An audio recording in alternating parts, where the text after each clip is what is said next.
E con loro la collaborazione degli ufficiali gara, del gruppo ufficiali gara settore salvamento della Federazione Italiana Nuoto.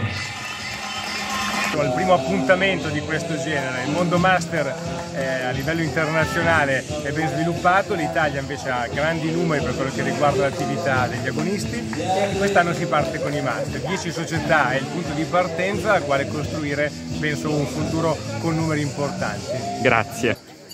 Sicuramente è il primo campionato di salvamento, è una prova per la federazione e ci sono presupposti per continuare. Noi era importante iniziare e da quest'altro anno sicuramente cercheremo di veicolare questo campionato in un ragionamento più ampio per vedere più partecipazione possibile, però anche questa è stata veramente una bella festa che ha concluso l'attività estiva del settore master. Grazie. Grazie a voi. Soddisfattissimi, le performance sono state ottime tranne il sottoscritto che non ha vinto nessuna medaglia, però ha alzato la coppa. Quindi io devo ringraziare i miei compagni di squadra, siamo soddisfatti, sono un paio d'anni che abbiamo cominciato a partecipare al movimento master e siamo appassionati, si diverte molto e si fa anche tantissima fatica, ma ne vale la pena. Grazie.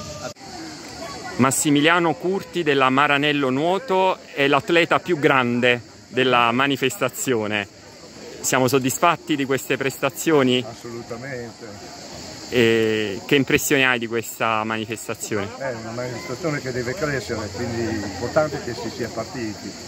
Bene, a chi dedichi queste tue medaglie? La società? Bene, grazie, grazie mille.